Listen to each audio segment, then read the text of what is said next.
Yes. Yep. Yep.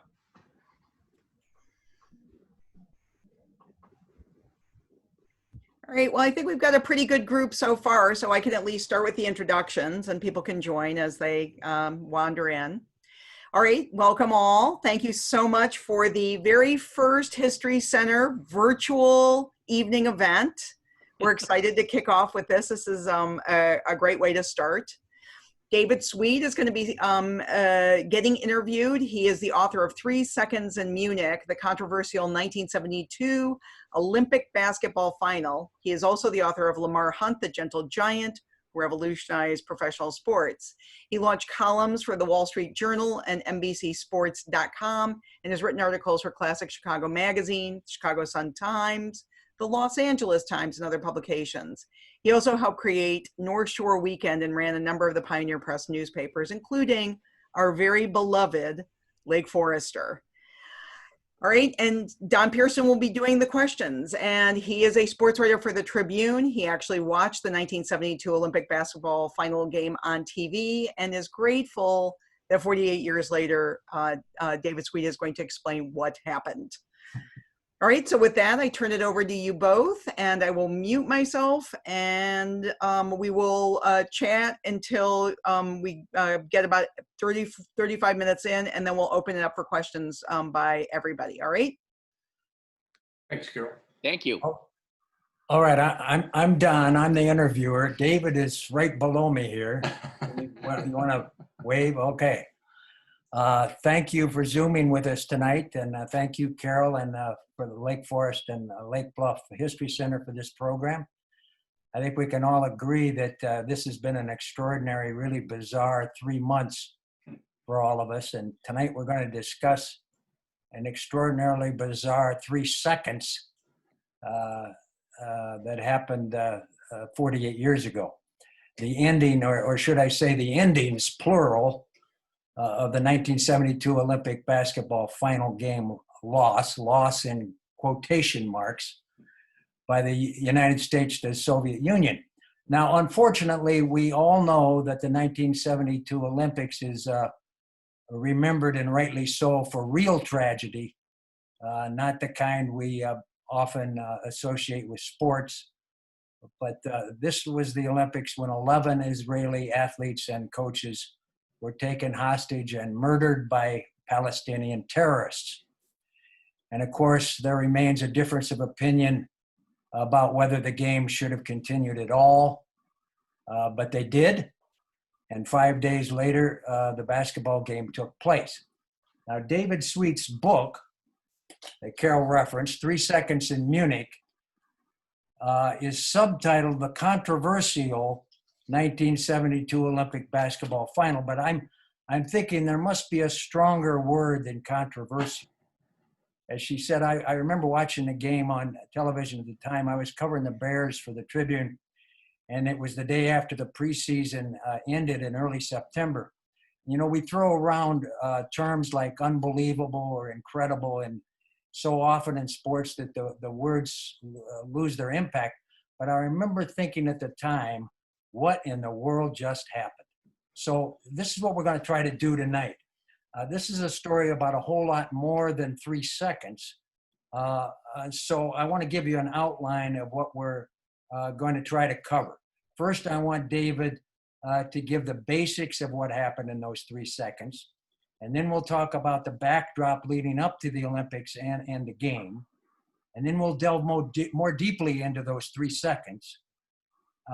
And then we will talk about the aftermath when the United States team refused their silver medals and the ramifications of that which exist to this day.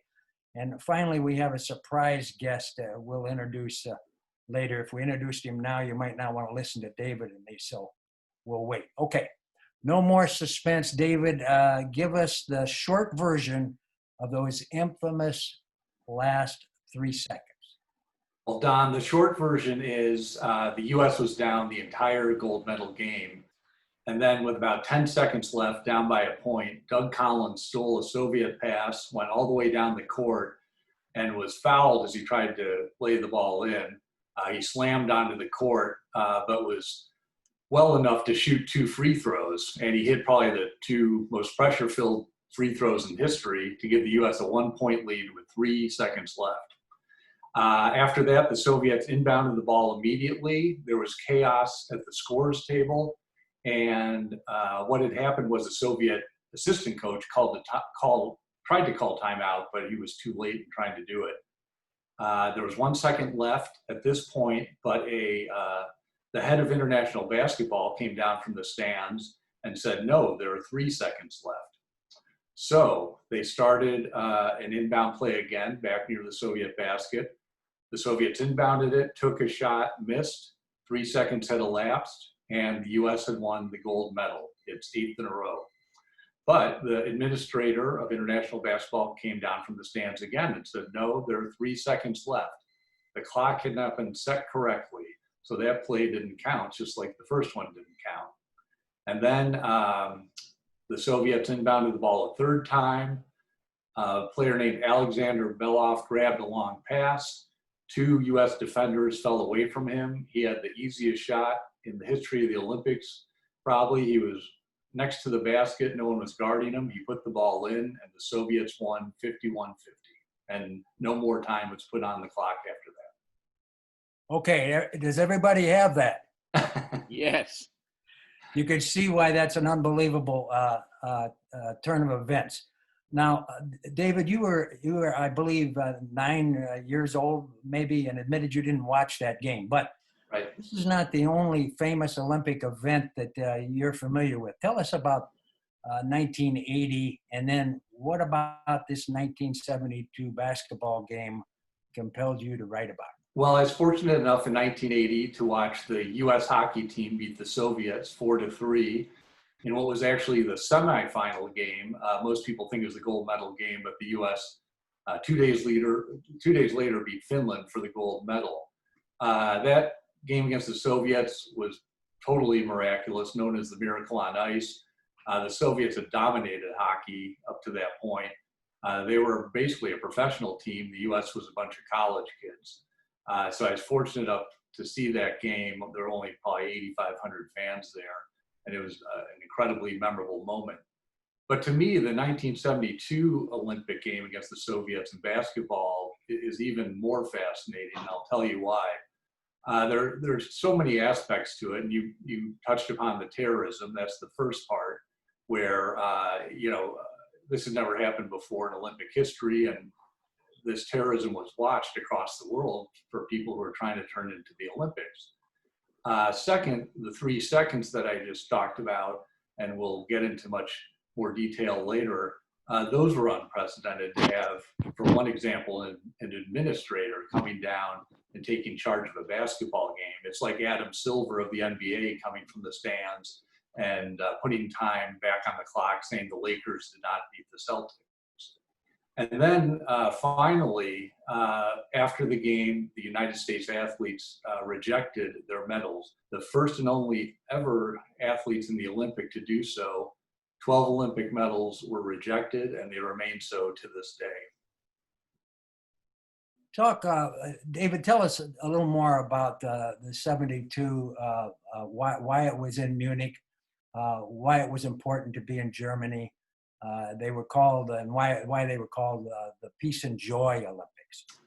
The previous games that had been in Germany were in 1936 in Berlin, and those were basically run by Adolf Hitler. A lot of people remember Jesse Owens winning 4 gold medals at that game, despite the racism of Hitler and the Nazis. And it was just sort of a dark period. It was very militaristic at those games. In my research, I also found out Hitler at that point, after the success of those games, he wanted to host every Olympic Games going forward in history. And he was planning to build a 400,000 seat stadium to accomplish that. So anyway, we all know World War II came and Nazism was on the run. Germany fell. And so 36 years later, it was very important for Germany to put on the best show it could during the Munich Games. And you mentioned they were considered to be the games of peace and joy. There was no military atmosphere at all. It was just supposed to be more of a party, fun atmosphere. Everyone's happy. All the nations are getting together in peace. And of course, that all came tumbling down. And in fact, you mentioned that it was they went overboard to the extent that the security was lax. That's true. I mean, the security was almost non-existent. There were men in polyester blue suits that, you know, they didn't even look like security guards. And where the Israelis stayed, they put them on the first floor of a building, which seems stunning in retrospect. And there was only a 6.5 foot chain link fence between the Israelis and the outside world. And that made it so easy for the Palestinians to come in and do what they did. Now, of course, the players, this was 5 days before the basketball game, but the players were, of course, in the village, and some of them were very directly affected. Can you tell the story? Can you relate the story of especially Tom Burleson? I'd be happy to. I mean, a number of the players were able to see a little bit what was going on, just like the world was able to on TV. They could see a Palestinian terrorist coming out of the window, looking around. But yeah, Tommy Burleson, the impact was the biggest on him, unfortunately. He was a 7'2" center from North Carolina State. And he always came into the Olympic Village through sort of a shortcut. He just wanted to get to his room as fast as possible, and he'd go through an underground garage. But this time, he did it while the hostages were about to be taken out by the Palestinians. And so as he went through the garage, a soldier stopped him and said, "Son, you're in the wrong place at the wrong time."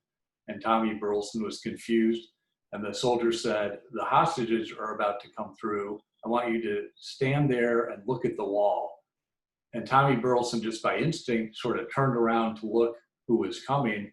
And the soldier yelled at him, "I said, turn and face the wall." And then the soldier put his gun into Burleson's head. And, you know, Tommy was praying and he couldn't believe what was happening. And then he, you know, he didn't see, because his face was against the wall, but he could hear the hostages shuffling by. He heard them crying. And, you know, he recounted this 40 years later when the team got together at team captain Kenny Davis's behest for a 40th reunion in Kentucky. And when he recounted this, he burst into tears. You know, even 40 years later, the trauma and impact it had was still very powerful.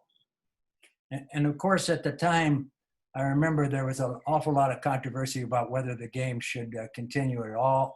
And of course, Avery Brundage, who was the 84-year-old president of the International Olympic Committee from Chicago and the University of Illinois, and the Olympics were sort of his personal fiefdom, made an almost unilateral decision for the games to continue.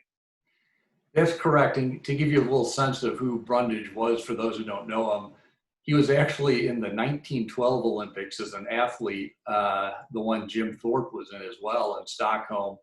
And he led the U.S. Olympic Committee for many years, and then led the IOC for, I believe, 20 years. But yeah, at this point, you know, it was chaos, and Brundage did make a decision. His famous phrase the next morning after the hostages had been killed at the airport was, "The games must go on." Now, most athletes that I talked to, the U.S. basketball players mainly, you know, at that point, they were stunned. Everyone thought the games would be canceled. Everyone would head back home. But in retrospect, they said they were glad the games went on. You know, it would have just been admitting defeat to the terrorist, or however you want to put it. The terrorists would have won. So, you know, as they got older, they were glad the games actually continued. And we have to remember there was a 24-hour suspension of the games and a memorial service before they resumed. But okay, let's talk about the other backdrop of how the United States went about picking its team. There was always controversy, or a factor in this was that the Olympic controversy between amateurs and pros, and besides the basic rule differences of international basketball. So And the U.S. really didn't care about this as long as they dominated international basketball competition. But talk a little about how the team was selected and who wasn't selected, who was the coach. Great question. And I will say, to your point, yeah, they did dominate. They won 63 games in a row from 1936 until their loss to the Soviets. But yeah, the U.S. was hamstrung. They would pick a team, let's say in the spring before the Olympics. That team would have training camp in June. And then, they wouldn't have much time to really practice together before the Olympics, whether it be in August or September. And the Soviets, those players had played together, I believe, in 740 games, the ones who played the U.S. since 1972. The U.S. players might have played in 10 exhibitions plus the Olympic Games. So quite an advantage there for the Soviets. And the U.S. team, it's great you say who wasn't on the team. Bill Walton was the best player in college basketball at that point. He had a very bad experience with a U.S. team in 1970 I can't remember if it was the World University Games or another international competition. He couldn't stand the coach, and he had no interest in representing the U.S. in 1972, which was a huge problem because the U.S. really didn't have a big man in the middle. Tommy Burleson was bigger than Bill Walton, but he didn't play much. And the coach in 1972 was Hank Iba. Now, Iba had won the Olympics in 64 and 68 for the U.S. team. But by 72, he had retired from coaching. He was out of it for 2 years. Not only that, at age 68, he was like a grandfather to these college athletes. And his ideas of basketball were almost the polar opposite of theirs. He wanted every play, every possession to have 4 or 5 passes among the players. And as Tom Henderson, one of the players, told me, that just gives the defense time to set up and stop whatever you're coming to do. He just wanted the best shot possible, but by taking that much time, it didn't really work out. He was a stickler on defense. The U.S. had a very good defense, but at the same time, their offense was sort of stilted, and that definitely was apparent in the game against the Soviets. There had been some signs previously that dominance had been dwindling. There had been some international competitions that the U.S. Lost, but let's get to the game itself. The United States was off to a shaky start, right from the start. A lot of turnovers, poor shooting. Talk about the game and how the game, how the U.S. was behind really the whole game. Well, yeah, the U.S. looked really sloppy coming out of the gate. As you mentioned, a lot of turnovers. And then Sergei Belov of the Soviets, he was hitting shot after shot. And one of the problems, going back to Coach Hank Iba, he did not scout the teams. And so Tom Henderson, who was trying to guard Sergei Belov, had no idea what he was in for. And Belov, he ended up scoring 20 points overall, and at least 12 or so of those were in the first half. And the Soviets led 26-21 after the first half. The game shouldn't even have been that close. And then they took a 10-point lead at some point during the second half. And, minutes are ticking away. And then with about 5 minutes to go, Kevin Joyce said to Hank Iba and the team, Kevin's one of the players, he said, look, let's just let it all out. We're changing everything. We're going to run and gun it. We're going to be aggressive. And all of a sudden, they were back in the game almost miraculously until those final 3 seconds. Also, Jim Brewer from Maywood got hurt in the game. Dwight Jones, one of their better players, was ejected for fighting. Right. So this was ominous for the entire game. True.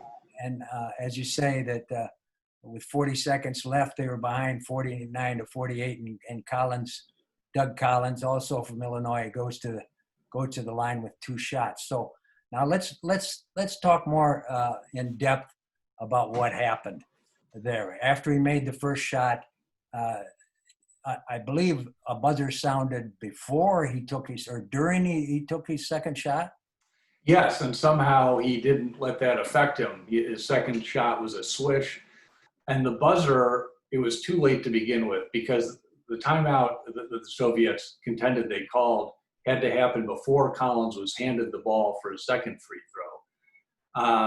So anyway, so we take to the fact Collins made it 50-49 US. Soviets inbound the ball, and Sergei Belov is dribbling near the scorers table with 1 second left. He's not even in the act of shooting. The US would have won without a doubt. And the Soviet assistant coach claimed he had called a timeout. And then R. William Jones is the name of the head of international basketball. And to give you a little background about Jones, he had been head of international basketball for about 40 years. He had created the rules for international basketball. He touched everything in international basketball. The referees, everyone at the scorers table, everyone owed their job to Jones in that arena in Munich. He was British. He was British. Well, he was British. Yeah, he's a British citizen, but he grew up in Italy. Although ironically, he attended Springfield College, which Springfield's famous for its basketball. And anyway, and the Basketball Hall of Fame is there. But he, in 1952, just to give you more of a perspective, Fog Allen, the famous University of Kansas coach who was coaching the U.S. Olympic team at that time, wrote a letter after the games protesting R. William Jones and the fact he was just, hanging out with the Soviets. It seemed to favor the Soviets, although ideally he should be impartial. And so we get to 1972, and he comes down from the stands, and he says 3 seconds left, not 1 second, 3 seconds. That play didn't count. In the midst of all this, Ivan Nadeshko, a Soviet player, came into the game illegally. He did not go through the scores table, and you'll see in a few minutes why that was a major issue. So anyway, Nadeshko inbounds the ball the second time, and guarded by Tom McMillan. He inbounds it to a player in the backcourt because McMillan's guarding him. He can't see anything to get it down court. Soviet player throws an 80-foot shot. It doesn't go in. The U.S. goes delirious. They've won again. 64 wins in a row, 8 gold medals in a row. And then all of a sudden, amid the celebration, the public address announcer saying there are 3 seconds left. And the referees are trying to gather the players. And R. William Jones had come down again and said, the clock was not set correctly. Should have said 3 seconds, but it said 50 seconds. And this is when everyone knew there was 3 seconds left. And he said, so there's another 3 seconds left. So at this point, Ivan Nadeshko, the illegal substitution, goes to inbound the ball again, and Tom McMillan goes to guard him again. But this time, the referee, Artenik Arabajian, who is from Bulgaria, basically a Soviet satellite state, told McMillan, no, you can't go guard him. He made a motion like this, a motion that was not in the rule book at the time. And McMillan was so worried about getting a technical foul, he moved back. And this gave Nadeshko a clear view of the court. And he threw it down the court, shot put style. He was known for that. He and Alexander Belov had done this previously in games. It's something they had practiced. So Alexander Belov was guarded basically by Jim Forbes, a 20-year-old who was a last-minute addition to the team. And in the chaos of these last 3 seconds, Forbes never should have been guarding him. But Forbes fell. I think it was Kevin Joyce also ran over to try to guard him, but he ended up out of bounds. Belov had the easiest shot of his career, and then he ran down the court like a madman as the Soviets celebrated their first victory. And before you knew it, there were bottles of vodka on the court, and it was crazy. It was also interesting to me that you mentioned Tommy Burleson, who was the tallest player on the team. Right. And tell us what happened to him in this game. I thought that was very interesting. So Tommy, who 2 years later would go on to lead North Carolina State to an NCAA title over Bill Walton's Bruins in one of the games. They beat them and then won the title after that. So he's a fantastic college player. But he was benched for this game because Hank Iba found his fiance in his dorm room with him. So he was benched. But Burleson said that he was begging Hank Iba to go in on that last play. You know, at 7'2", he would have been he could have defended Alexander Beloff or even taken McMillan's place and tried to go guard the inbounder. But Hank Iba wouldn't let him. And I mean, basically, the U.S., let's just say this, the Soviets basically had 2 timeouts during this chaos. They could plan and plan. Hank Iba and the U.S. coaches were furious, as they had every right to be, but they weren't really thinking about having the best players out there or figuring out the best defense. It was also interesting, you mentioned the illegal substitution. Also earlier in the game, or it was late in the game, there was a foul on a player, and instead of him going to the line, who did they send to the line? That's a great point, and it goes back to Artanik Arabajian, the referee from Bulgaria. In reference to what you just said, a Soviet player got fouled by the U.S., and instead of this mediocre Soviet player going to the line, Sergei Belov, who scored 20 of their 50 points, by far the best player in the game on either side, went to the line. And I think it was Tom McMillan was looking and going like this, and you know, no one could figure out what he was doing at the line, but it still happened that way. And in international basketball also, at this point at least, in 1972, the last 3 minutes, any foul, it gets free throws. And Arabajian called, I believe, 4 fouls on the U.S. in a very small amount of time. And I looked at the video, 2 of them there was no way they were fouls. The other 2, I could say one was, the other was questionable. But the Soviets had a lot of foul shots there at the end. And that, you know, really changed, I'd say it changed the outcome of the game. And after the game, Arabajian roomed with a guy named Jim Bain, who was a U.S. referee. And Arabajian told Bain, if the Soviets had lost this game, I would have feared for my family before I got home. So he wasn't exactly an objective referee. It sounds fishy to me. Well, certainly there is evidence of corruption, if not an outright fix. And it's also clear that R. William Jones had ulterior motives for seeing the United States lose and the Soviets win. Tell us about that. Well, as the head of international basketball for 40 years, he just watched the U.S. win every major international tournament, time and again. And in fact, after the U.S. lost the game to the Soviets in 72, he was asked about it. He said, well, they have to learn how to lose once. That was his comment. But for a team to beat the U.S., such as the Soviets, what that meant for a guy like Jones, again, the head of international basketball, that the popularity of international basketball would increase exponentially. Now it would seem like any team could have a chance to win the biggest tournament in the world. And it's amazing if you look back on this and consider how basketball is today. I mean, back then, the NBA, no European players. Today, they have at least 100. The game has spread worldwide. I mean, the NBA has players from Africa and all countries all around the world. But it's so different from 72, where it was considered such an American game. European countries played it, but the U.S. always beat them. So now we get to the aftermath here, not accepting the silver medals. And of course, there's been pressure to do so ever since.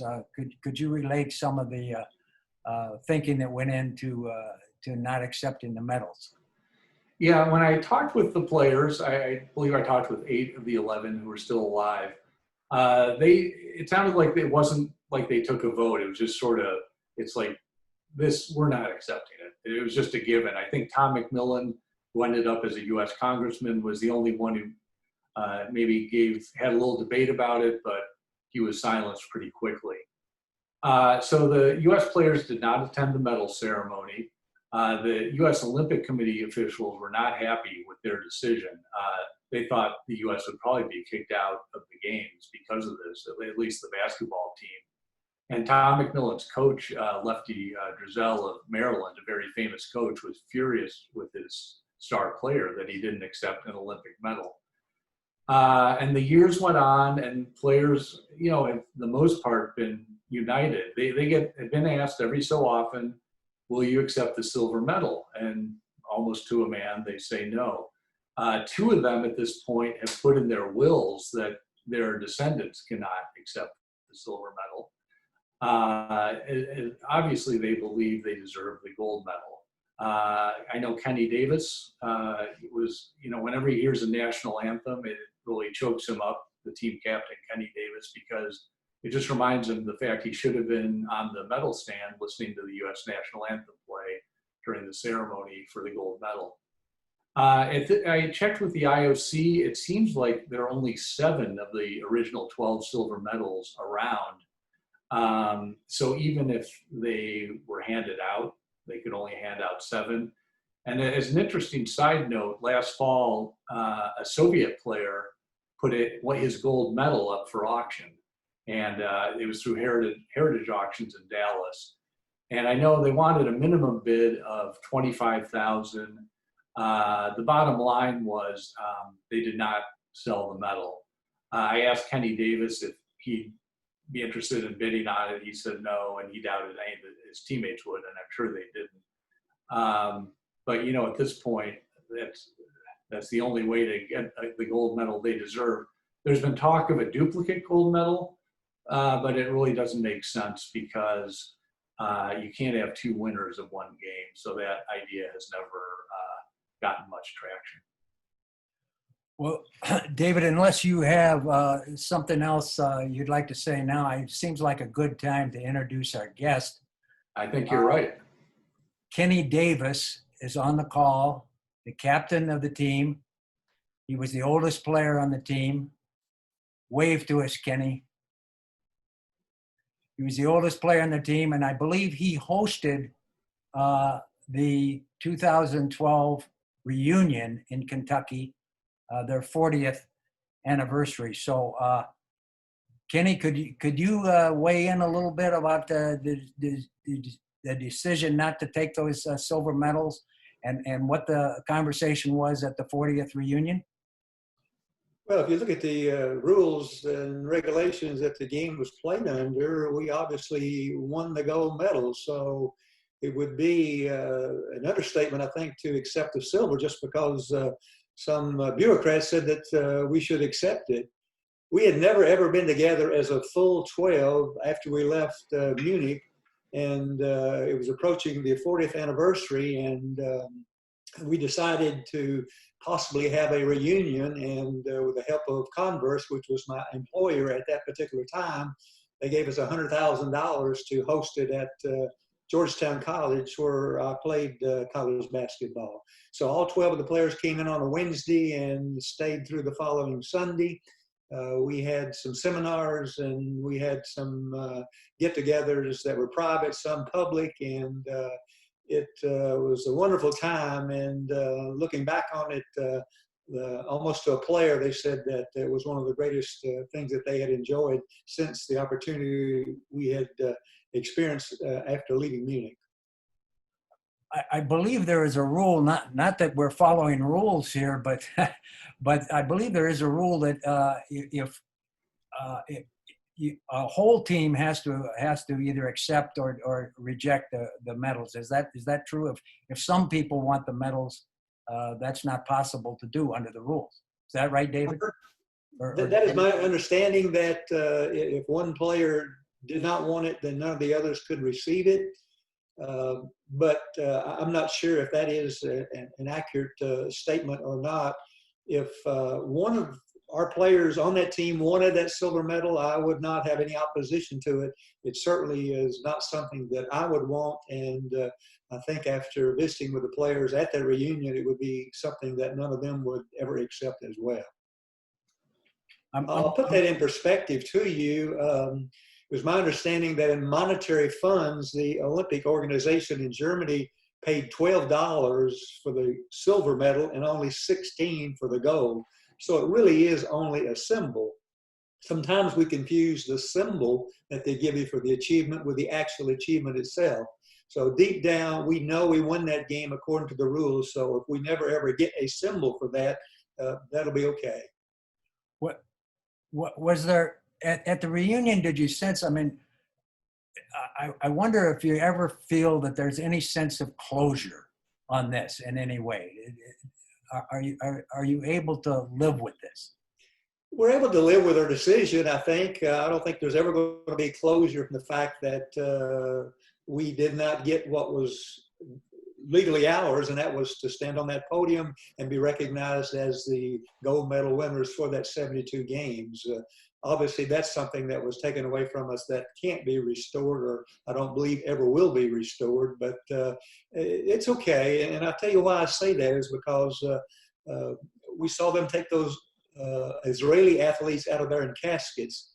We came home, everybody had a good career, everybody had nice families, and for the most part, everybody's still alive except one. So what happened to us was unfortunate. What happened to those kids was tragic. And every time I think about maybe something that was taken away from me, I think about those kids, and it puts it in perspective for me. David, of course, there are two sides to every story, and the Soviets don't really share the United States' view on this. They don't feel that their gold medal is tainted in any way.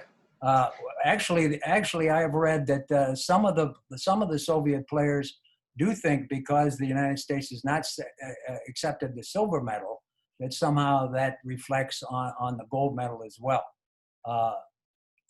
But talk about the Soviet film that was made about this. Yeah, in 2017, a film came out called Going Vertical, which became the highest grossing domestic film in Russian history, I'm pretty sure. And what it was a look at the 72 Soviet basketball team, the victorious gold medal team. So yeah, that was probably presented a little differently than my book was. And it's interesting, speaking of books too, R. William Jones of International Head of Basketball, I read his biography, and this is a guy who ran international basketball for 40 years, and he gave fewer than 100 words were dedicated to the U.S.-Soviet game in 1972. And the words he wrote, or maybe they were ghostwritten, basically said the U.S. Were bad sports, and they should have accepted the medal and accepted defeat, and so on and so forth. He didn't even, and then it was written too, he said, Jones took control of a bad situation. So it was, in my mind, it was highly whitewashed in his biography. Yeah, it was. And Don, sorry to interrupt, I just want to make sure I get this point in as well, because I hadn't before. For these U.S. players, this was their only shot, and that's different than today. And it was their only shot for an Olympic medal, because then once they became professionals, for instance, Doug Collins was drafted #1 by the Philadelphia 76ers the following year, the top pick in the draft. Once they were in the NBA, they couldn't play in the Olympics anymore, even though the Soviets, who were sponsored by the state and were basically professionals, could. Today, I mean, a guy like Carmelo Anthony, he can win 2 or 3 gold medals, and other players can too for the U.S. and other countries. But for these guys in 72, it was one shot, and that to me is one of the other sad parts of this. Yeah, the Soviets seem to be able to rationalize these rules violations pretty easily. We deserved to win. We led the whole way. We meant to call a timeout. I love Kenny Davis's quote in the book about, they meant to call timeout. We meant to score 100 points too. It didn't happen, right? Yeah, they didn't keep the game going long enough that we could do that. Kenny, as a salesman or a representative of Converse, tell us about your 1976 experience, which I thought was very intriguing at the Olympics.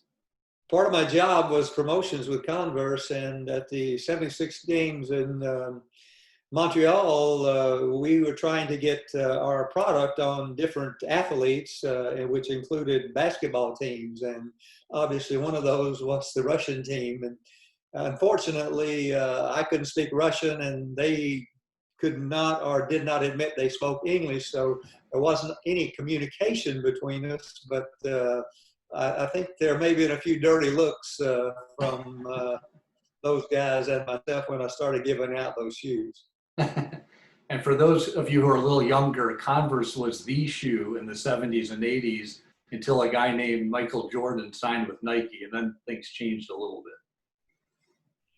I have one other question for you, Kenny. And it's a hypothetical question, a philosophical question that I don't know whether you've considered, but because that outcome was so unfair in the minds of all the U.S. players and really anybody that watched it, that had you accepted the medal, it somehow would have validated this travesty, and so the medals in your mind are tainted, and I know the Soviets obviously feel differently, but have you ever imagined how you might have reacted had this weird outcome been reversed, that somehow the U.S. were the beneficiaries of all this chicanery? Would you and would your teammates, as a matter of principle, refuse the gold medal? Well, that's a good question. I'm not sure that I've thought about that. You talked about that the Soviet players felt like that they won it legitimately. I don't see how they feel that they could have won it legitimately according to the rules. And if they feel that way, then I don't have any respect for them as an athlete that I competed against. There's no way, according to the rules, they could have accepted that as a legitimate victory. And hopefully we would have had the character about us if everything had been reversed, that we would have had the character to say, look, we didn't win it legitimately and we don't want it. I don't know of any athletes that want something that they don't deserve or didn't deserve. And hopefully if that had happened to us, we'd have had the courage to say, no, let's not take it under those conditions. I guess you could be happy you didn't have to make that decision, at least. Did you want to open it up to questions, Carol, to others? Yes, and just a couple of housekeeping points. One is I want to make sure that you all know that David Sweet's book is available at the Lake Forest bookstore. So if you would like to purchase a copy, they have the ability to order them, and they may still have some on the shelves. And the second is I would like to say that we really enjoy hosting programs that cost us nothing. We are an entirely privately run organization, and we benefit from donations. Should you be inspired, you can go to our website at lflbhistory.org and donate, but there is no obligation to. And with that, if you would like a question, there are two ways to do it. You can unmute and then ask the question, or there is a chat button at the bottom of the screen, and you can type in there a question, and we can read it and then answer, depending on your comfort level with speaking on a massive Zoom call. So, any questions out there? David, I have a question for you.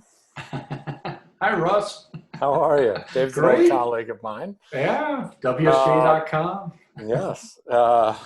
Actually, for either you or for Mr. Davis,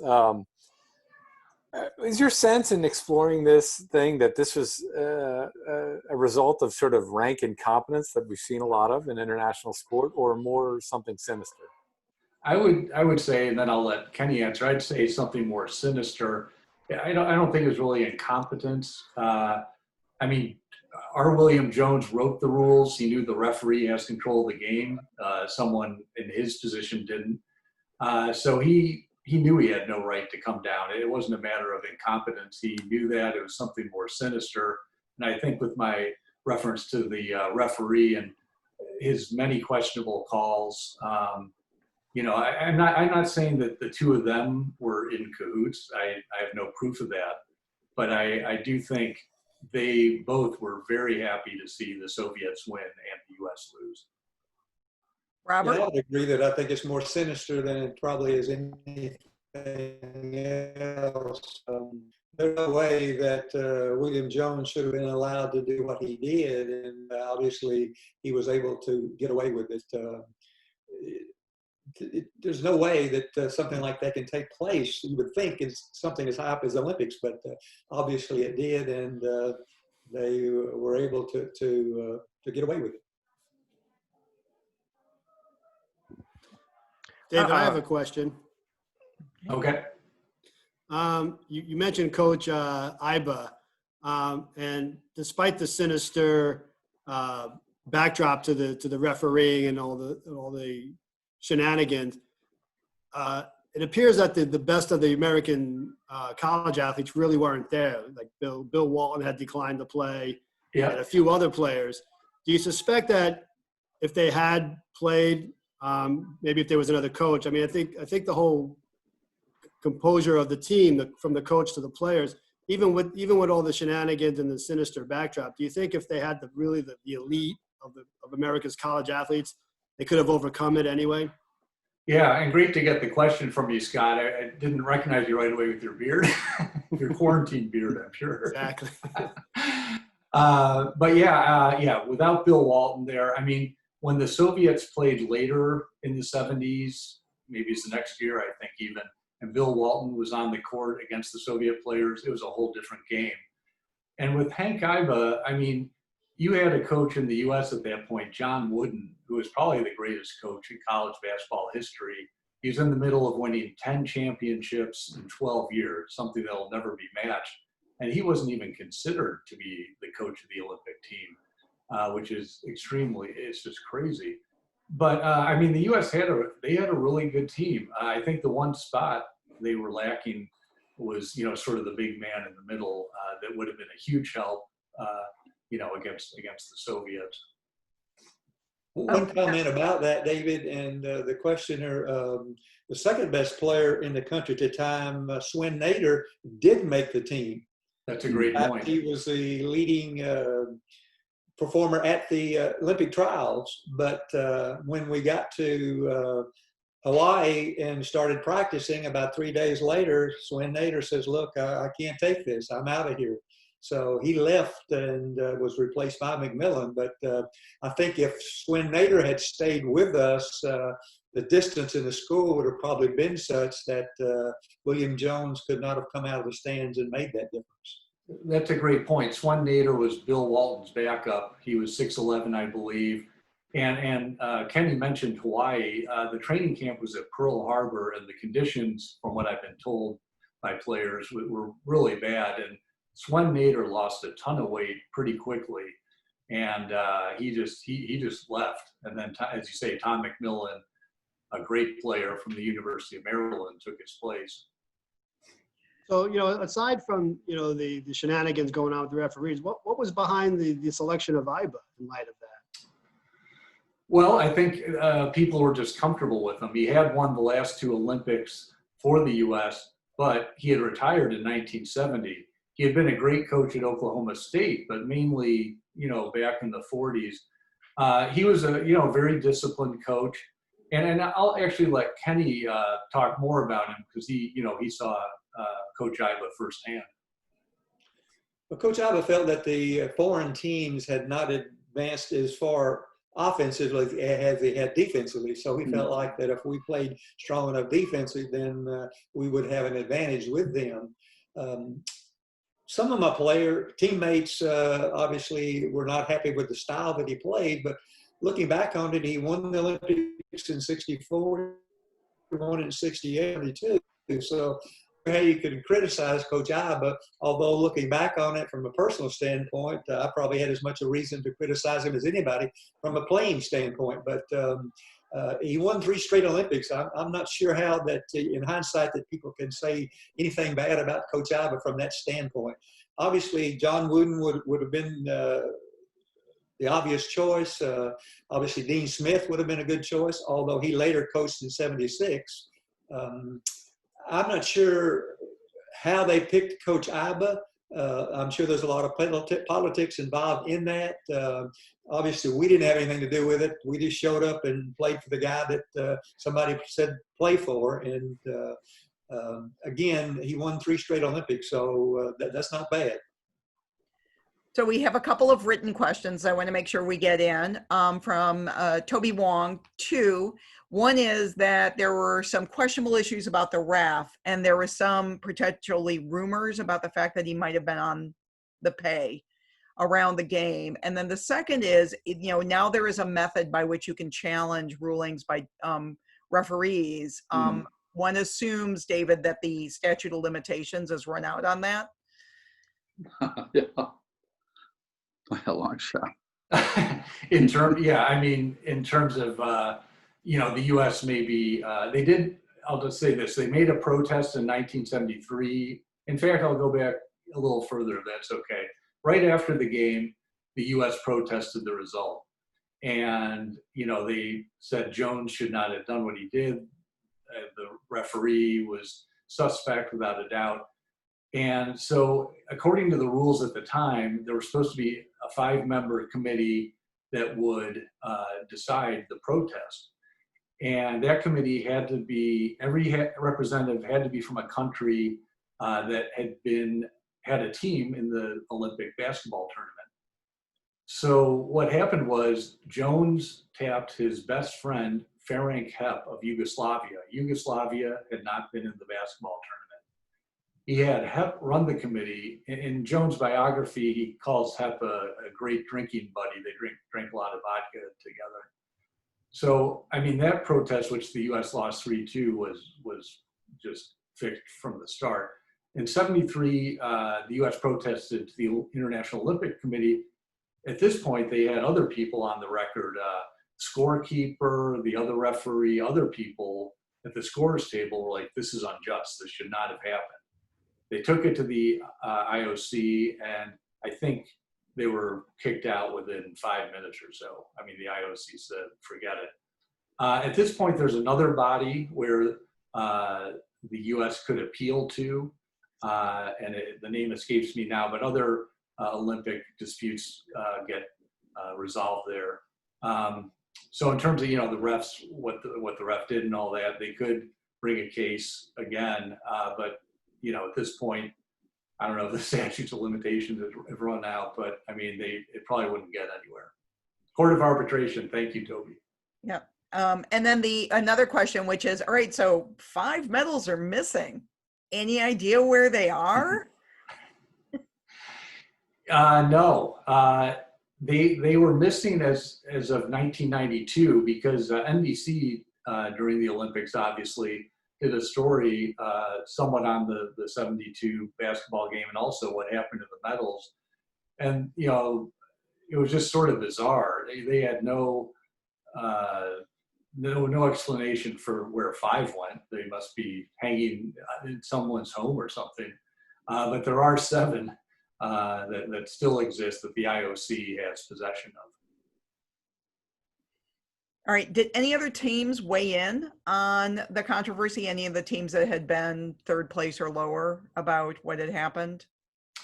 Not in my research. I don't know, Kenny, do you recall any teams talking to you or any newspaper articles where someone like Italy didn't like what had happened? No, I did not hear anything from any other teams. Obviously, the 3rd place was Cuba, so they weren't going to say anything. Correct. David, how long did it take you to write the book? I had the idea probably 8 years ago, let's say, but I didn't really do much with it until roughly 2016 when I got a publisher for it, University of Nebraska Press. And I'd say it took me probably 15 to 18 months. And the good thing about stuff like this, like writing a book about Lamar Hunt, is where actually I think I met Don through that. Don is an NFL Hall of Fame writer and gave me a lot of great information about Lamar Hunt. I'm passionate about it, and I love the research. I love the interviewing. I love the writing. So for me, it happens pretty quickly just because I love it so much. David, could you talk a little bit more about the politics and history of the FIBA? Basically, that organization, the International Amateur Basketball Federation, how they maintained power, how Jones maintained power for 40 years when the game had its origins in the U.S., as you know, in Springfield, Massachusetts. So did we just abdicate our responsibility, or how come we couldn't have some say in it?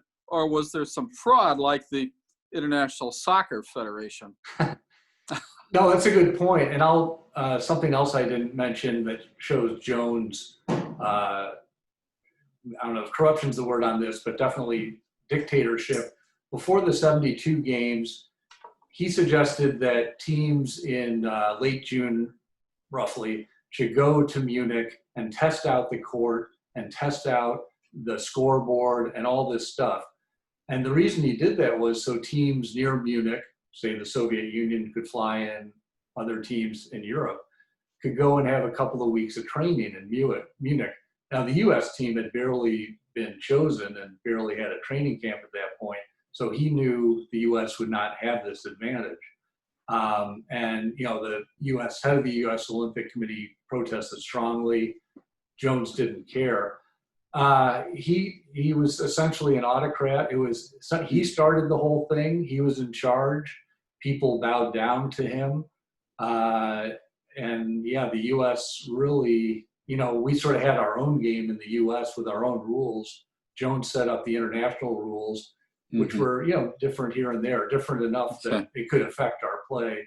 And I don't know, we just weren't able to get a say in his organization. I'm curious, David and Kenny too, in your research, did you find anything about any of the Soviet players colorful in their lives after basketball? Did they go on to anything? The Soviet players, I don't know what it would have been, but I'm just curious. I think Sergei Belov went on, the guy who scored 20 of the 51 points. He went on to become a successful coach. Yeah.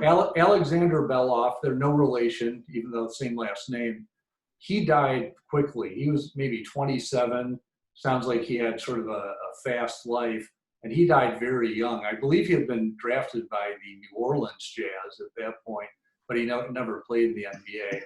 A number of the other players I'm not sure about. I know a number of them have died. I think 5 at least of the Soviet players are gone. And Kenny, I'm not sure if you know anything more about them. Yeah, did you ever bump into any of them, Kenny, later in life and chew it over or whatever? Just at the 76 games in Montreal was the only time after 72 that I ran into any of those players. Yeah. It's interesting.